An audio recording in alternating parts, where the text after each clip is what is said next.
Assalamualaikum warahmatullahi wabarakatuh. Hari ini kita lanjutkan lagi pembelajarannya tentang konsep reaksi redoks. Nah, yang minggu kemarin kita sudah membahas konsep redoks yang berdasarkan penggabungan dan pelepasan oksigen.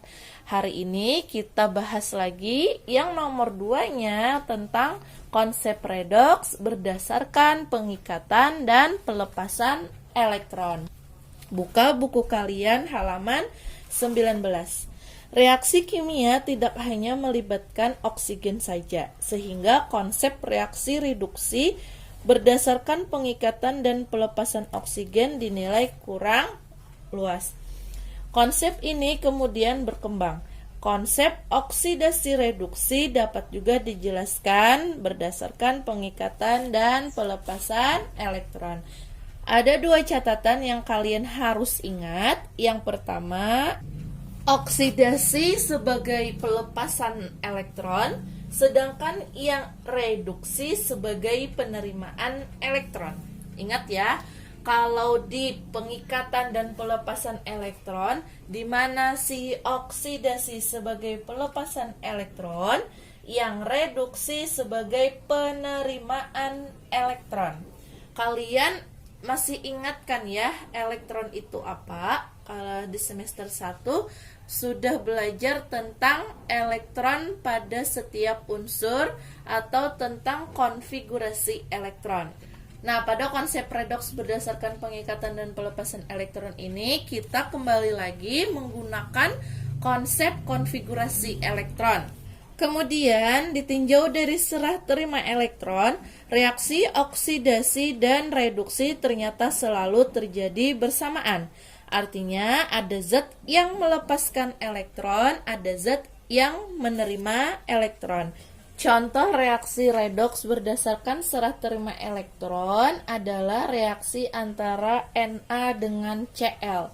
Ibu ubah contohnya yaitu dengan Na dan Cl saja. Di sana kan ada Cl2. Di sini Ibu ubah dia dengan Na dan Cl saja. Oke?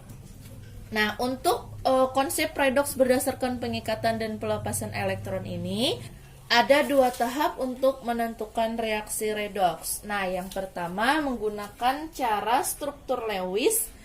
Yang kedua menggunakan 2,5 reaksi. Ibu tidak tahu kalian di semester 1 apakah sudah belajar yang struktur Lewis atau belum. Nah, tetapi kita di sini sedikit-sedikit belajar tentang struktur Lewis lagi. Nah, soal yang pertama ada Na dengan Cl saja. Ada 2 tahap tadi ya, yang struktur Lewis dengan 2,5 reaksi. Nah, yang pertama kita gunakan yang struktur Lewis. Yang struktur Lewis. Nah, dari struktur Lewis ini, langkah pertama yang kita cari ialah mengkonfigurasikan elektron. Nah, konfigurasi elektron antara unsur Na dengan Cl. Kalau unsur Na, dia mempunyai nomor atom 11. Sama dengan, ingat ya, untuk mengkonfigurasikan elektron itu dengan cara yang PS itu ya, ingat ya. Nah, ini berarti karena ada 11 atomnya, berarti kita konfigurasikan terlebih dahulu. 1s2, 2s2, 2p6, 3s1. Kemudian kita cari elektron valensinya untuk menentukan suatu elektronnya. Elektron valensi. Elektron valensi itu adalah elektron yang paling ujung yang di atas nilainya. Kalau dia S berarti dia tetap nilai konfigurasinya yang elektron di atas ini. Berarti ada satu. Semoga kalian sudah belajar ini, oke? Nah, berarti elektron valensi dari Na adalah 1. Nah, kemudian baru kita cari konfigurasi elektron yang Cl. Cl itu nomor atomnya adalah 17. Ini dilihat dari sistem periodik unsur. Makanya kalian harus punya sistem periodik unsur. Nah, kemudian kita konfigurasikan lagi, berarti 1s2, 2s2, 2P6, 3S2, 2P5. Kemudian kita cari elektron valensinya. Karena dia pada subkulit P, berarti dia harus ditambahkan dengan si subkulit S. Nih subkulit S. Di mana ada elektronnya 5, di sini elektronnya 2. Berarti 5 ditambah 2 sama dengan 7. Nah, ini langkah pertama mencari konfigurasi elektron. Oke, sampai sini paham ya? Langkah kedua, barulah kita gambarkan struktur Lewisnya. Untuk menggambar struktur Lewis ini, kita cari terlebih dahulu mana dia atom pusatnya. Tetapi, kalau dia sama-sama satu unsur, nih Na satu unsur, Cl satu unsur, berarti kita tidak perlu mencari di mana atom pusatnya. Berarti kita langsung reaksikan mereka berdua. Nah, lihat cara Ibu. Persis seperti di contoh, cuman beda sedikit, dimana kita tuliskan Na terlebih dahulu, kemudian Cl. Nah, tadi kan Na-nya mempunyai 1 elektron valensi, berarti Na punya 1 elektron valensi. Ibu tuliskan atau lambangkan dia dengan tanda X. Ini artinya elektron. Kemudian Cl-nya tadi mempunyai 7 elektron valensi. Kita tuliskan, kita gambarkan, Ibu lambangkan dia dengan tanda titik. Nah, titik. Untuk menuliskan atau menggambarkan elektron pada masing-masing unsur, dia harus berpasangan atau pasangan elektron. Makanya selalu ada 2. Kemudian ini sudah 2, kita tuliskan lagi, berarti 1, 2. 1, 2, 3, 4. Kemudian satu lagi, 1, 2. 1, 2, 3, 4, 5, 6. Ada satu lagi, berarti karena dia tidak punya pasangan, kita taruh dia di sini satu saja. Nah, bagaimana untuk supaya dia mempunyai pasangan Cl-nya atau yang mendekati dengan kata-kata oktet, kalian pasti sudah belajar oktet itu apa. Oktet itu artinya elektron yang stabil,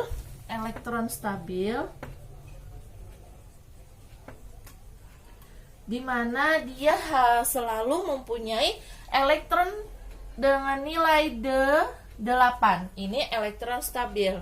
Ini terjadi pada konfigurasi elektron. Dia harus atau selalu dengan nilai elektronnya berjumlah 8. Kemudian kalau duplet itu 2. Nah, yang terjadi pada struktur Lewis ini, kalian harus mencari mana unsur yang mendekati dengan oktet atau yang mendekati dengan nilai elektronnya 8. Kalau dari sini Na-nya hanya 1. Kalau Cl-nya ada 7. Berarti yang mendekati oktet adalah si Cl. Jadi, si Cl inilah yang akan menerima si elektron dari Na supaya dia nilainya oktet atau elektronnya stabil. Barulah kita serah terima elektron untuk mencari elektron stabil. Jadi barulah kita tulis seperti yang di buku. Nah, kemudian kita tuliskan dia untuk serah terima elektronnya. Direaksikan antara Na dengan Cl. Na plus Cl. Karena dia meminta 1 elektron pada si Na, Cl-nya, sehingga kita tuliskan lagi seperti ini, bisa. Nah, ini tandanya ke sini, artinya dia akan menjadi Na plus Cl-nya. Karena sudah diminta 1 kepada Na, sehingga dia akan menjadi 8 elektron. Nih, si X-nya ini punyanya si Na. Sehingga pada Cl ini sudah terdapat atau bernilai 8 elektron. Nah, tadi karena si Na yang memberi atau Na yang melepaskan elektron pada Cl, berarti Na ini dia dengan nama oksidasi.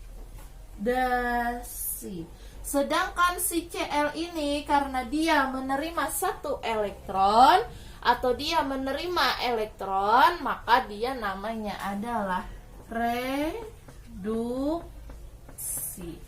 Nah, paham untuk yang struktur Lewis, tahapan yang struktur Lewis ya. Nah, ada catatan lagi, lihat bukunya. Kalau zat yang mengalami oksidasi, dia disebut sebagai reduktor karena dia melepaskan elektron. Kalau zat yang mengalami reduksi disebut sebagai oksidator karena dia menerima elektron. Ingat, kalau yang mengalami oksidasi sebagai reduktor, kalau yang reduksi sebagai oksidator. Nah, kita lihat di sini tadi.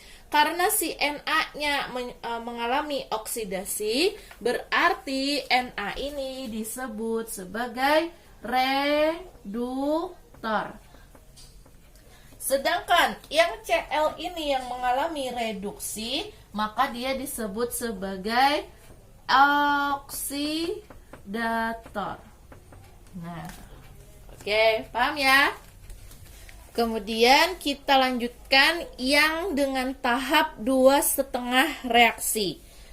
Lihat lagi di buku, katanya reduktor dan oksidator dapat lebih mudah ditentukan dengan menuliskan persamaan kimia, oksidasi dan reduksinya secara terpisah dengan cara 2,5 reaksi, yakni reaksi oksidasi dan reaksi reduksi. Nah, cara di buku kita lihat Ibu menggunakan unsur Na dan Cl saja. Kalau yang di buku Na dengan Cl2. Nah, kalau Na dengan Cl aja, nanti sama akan membentuk senyawa NaCl. Akan membentuk NaCl. Nah, lihat caranya. Nah, dengan cara seperti ini. Yang pertama, karena Na tadi adalah oksidasi, kita buat dia oksidasi Na. Kalau oksidasi ada tanda Na, tanda panah, Na plus plus E. Nah, berarti karena dia melepaskan elektron, berarti dia sehabis tanda panah baru ada elektronnya, E-nya ditambah dengan elektronnya karena dia melepaskan elektron. Sedangkan reduksi Cl, dia menerima elektron, jadi dia berada pada di sebelah kiri atau di reaktan. Cl plus E, tanda panah, Cl min. Nah, karena dia menerima elektron, maka yang elektronnya berada di sebelah kiri. Kalau oksidasi, karena dia melepas elektron, elektronnya berada di sebelah kanan. Nah, ini ciri-cirinya. Paham? Kemudian, yaitu dengan cara mencoret elektron yang berada di sebelah kiri maupun di sebelah kanan. Andai Na-nya ini di sebelah kanan juga, dia tidak bisa dicoret, sehingga cari yang elektronnya berada yang berlawanan arah, atau yang di sebelah kiri satu, di sebelah kanan satu, seperti yang ini. Jadi Na plus plus E. Kemudian Cl-nya, Cl plus E sama dengan atau tanda panah Cl min. Karena dia yang Na-nya berada di sebelah kanan, bisa dicoret dengan yang di sebelah kiri punya si Cl. Sehingga dapatlah unsur yang sisanya nih Na plus Cl, tanda panah kan menjadi ini, sisanya kita gabungkan dia menjadi 2 NaCl. Nah, untuk yang si 2,5 reaksi ini, yaitu dengan cara seperti ini, kita mereaksikan dia masing-masing unsur, lebih mudah dan lebih cepat untuk mencari yang mana oksidasi, yang mana reduksi. Nah, dari ini karena dia Na-nya oksidasi, berarti Na di sini sebagai reduktor. Sedangkan di Cl sebagai oksidator. Nah, dapatlah NaCl. Paham ya untuk yang 2,5 reaksi. Kemudian lihat lagi di buku, di sana ada contoh soalnya. Nah, reaksi kalsium dengan belerang terdiri dari 2,5 reaksi berikut. Kalau di buku sudah dituliskan bagaimana reaksinya. Kalian hanya menentukan oksidator dan reduktor pada reaksi kalsium dan belerang. Di mana di sana diketahui setengah reaksinya, yaitu S plus 2E menjadi, itu bereaksi menjadi S2 plus. Kemudian ada lagi Ca akan menjadi Ca2 plus 2E. Nah, kalau sudah seperti ini, kalian sudah mengetahui seperti ini di soal, kalian hanya menentukan yang mana oksidasi dan reduksi terlebih dahulu. Kata ibu, kalau E-nya atau elektronnya berada di sebelah kiri, berarti dia sebagai reduksi. Kalau Ca-nya ini, E-nya berada di sebelah kanan, berarti dia sebagai oksidasi. Bagaimana menentukan oksidator dan reduktornya? Yaitu dengan cara yang seperti tadi.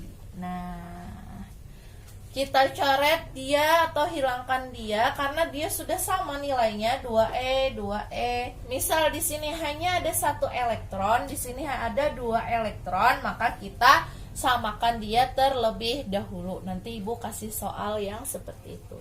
Nah, yang ini karena dia sudah sama 2 elektron dan 2 elektron, berarti dia kita hilangkan saja. Berarti yang sisanya adalah S plus Ca akan menjadi S2 plus Ca2 min. Yang mana oksidator, yang mana reduktor? Ternyata yang oksidator adalah si S-nya, karena dia menerima elektron, berarti dia oksidator. Sedangkan Ca dia sebagai reduktor. Nah, oke, paham ya? Ibu kasih contoh satu lagi, yaitu ada unsur Fe dengan Cu. Kita gunakan dia dengan cara yang 2,5 reaksi. Kenapa? Karena 2,5 reaksi itu sangat mudah dan simple untuk menentukan oksidasi maupun reduksi. Nah, kemudian ada persamaan reaksinya, yaitu ada Fe2+, tanda panah, Fe3+, E. Kemudian unsur Cu-nya Cu2 plus 2E menjadi Cu. Nah, terlebih dahulu kita tentukan dia mana yang oksidasi, mana yang reduksi. Ternyata yang oksidasi adalah yang Fe karena dia melepaskan elektron. Berarti ini adalah oksidasi. Kemudian yang Cu-nya karena dia menerima elektron, yang elektronnya sebelah kiri. Kalau Fe tadi yang sebelah kanan, dia melepaskan. Kalau ini dia menerima, berarti dia namanya adalah reduksi. Nah, kemudian barulah kita coret-coret dia untuk menentukan senyawanya. Tetapi lihat terlebih dahulu, ternyata yang yang di Fe hanya ada 1. Yang di Cu ada 2 E-nya. Berarti tidak bisa dicoret terlebih dahulu atau dihilangkan elektronnya terlebih dahulu. Jadi bagaimana caranya? Kita kalikan dia atau kita kali silangkan dia, tandanya itu. Kemudian untuk yang E pertama dikali yang E kedua juga dikali, kali silang. Di sini ada 1E berarti karena 1 tidak ditulis, berarti di sini nilainya ada 1. Jadi 1 ini dikalikan dengan 2E yang di sini. Berarti yang di CU dikali 1. Untuk yang di FE, 2 yang ini, yang di depannya ini kita kalikan kepada yang E yang di FE. Berarti yang di sini dikali 2. Nah, berarti pada E yang di FE itu kali 2, pada yang di CU ini cuma dikali 1. Paham? Kita tuliskan hasilnya. Berarti FE2 plus menjadi FE3 plus 2E. 1 kali 2 kan 2, berarti 2E. Kemudian YU-nya CU2 plus 2E. Kenapa 2E saja? Karena 2 dikali dengan 1, berarti 2E. Kemudian CU, baru kita hilangkan elektronnya karena sudah sama 2. Coret. Nah, sehingga menjadi FE2 plus CU2 plus akan menjadi FE3 plus CU saja. Nah, sampai sini juga bisa. Kalian paham ya? Kemudian bagaimana untuk menentukan oksidator dan reduktornya? Karena Fe ini adalah oksidasi, berarti dia namanya reduktor. Sedangkan yang CU-nya itu karena dia reduksi berarti namanya oksidator. Nah, inilah contoh dari konsep redoks berdasarkan pengikatan dan pelepasan elektron. Paham ya? Nah, ini tugasnya ya, tentukan reaksi oksidasi dan reaksi reduksi serta yang menjadi oksidator dan reduktornya dari persamaan reaksi di bawah ini. Nah, ada 2 persamaan reaksinya, yang A dan yang B. Jawabnya dengan cara ya dijelaskan bagaimana reaksi oksidasi dan reduksinya atau oksidator dan reduktornya. Oke, paham? Ini saja yang Ibu jelaskan hari ini. Terima kasih banyak. Semoga kalian bisa memahaminya. Untuk lebih jelasnya lagi, kalian bisa cari di buku atau di internet yang lain. Oke, terima kasih. Assalamualaikum warahmatullahi wabarakatuh.